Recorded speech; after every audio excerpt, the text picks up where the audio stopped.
Alors, quand on dit Kinkilsi et les djinns, et il y a quand même une différence, il y a une différence fondamentale. Les Kinkilsi sont plus proches des humains. Voilà, eux, ils sont plus avec les humains que les djinns, que les génies. Voilà, donc, et si par exemple vous avez une maladie inoculée par la possession de Kinkilsi, c'est encore plus difficile de traiter parce que euh, ils connaissent tellement les humains, quand ils vous possèdent, ils vous connaissent tellement, ils connaissent beaucoup de secrets sur vous, sur votre famille. Ils vous conseillent souvent, ils vous révèlent certaines choses, ce qui fait que si vous suivez ça, c'est difficile pour vous de vous débarrasser d'un Kinkiliga par exemple.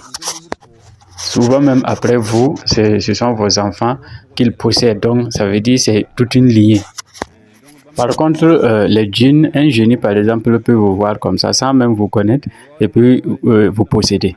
Voilà, ce qui est différent. Et quand la possession n'est pas étalée dans la durée, c'est plus facile à traiter. Il y a également des génies qui sont avec, par exemple, les mères de famille, les pères de famille, il y a longtemps.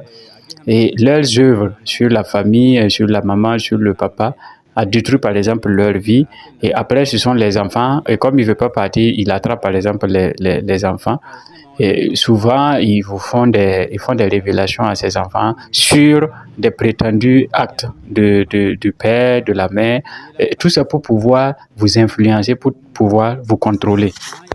Donc, il y a cette différence fondamentale entre les Kinkilsi et les génies. Les génies, par exemple, ils sont dû leur à doter d'une force électrique. Et ils sont capables de voyager dans l'espace, de voyager dans le temps. Il peut être ici en un instant et aller à des milliers de kilomètres dans l'instant après. Dieu leur a doté de cette capacité-là. Ils peuvent voler en l'air, sous la terre, ainsi de suite. Ils ont eu ce pouvoir-là de Dieu. Ils sont même capables de changer d'apparence. Ils sont capables de prendre la forme humaine, de ressembler à une de vos connaissances pour pouvoir vous influencer, pour pouvoir vous atteindre. Mais eux, ils peuvent le faire, mais les Kinkilsi, par exemple, ne peuvent pas le faire. Eux, ils n'ont pas ce pouvoir-là.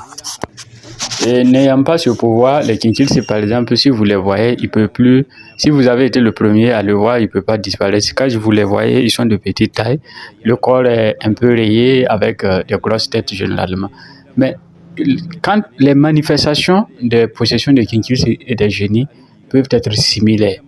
Voilà, raison pour laquelle quand il y a possession, vous pouvez être possédé par des Kinkilsi et croire que c'est des génies et vice-versa. Donc quand vous venez, nous faisons la consultation pour voir si vous êtes possédé par un djinn ou bien un Kinkiliga ou bien des Kinkilsi. Et si c'est le cas, nous adaptons maintenant le traitement qui peut sembler être le même, mais la durée varie.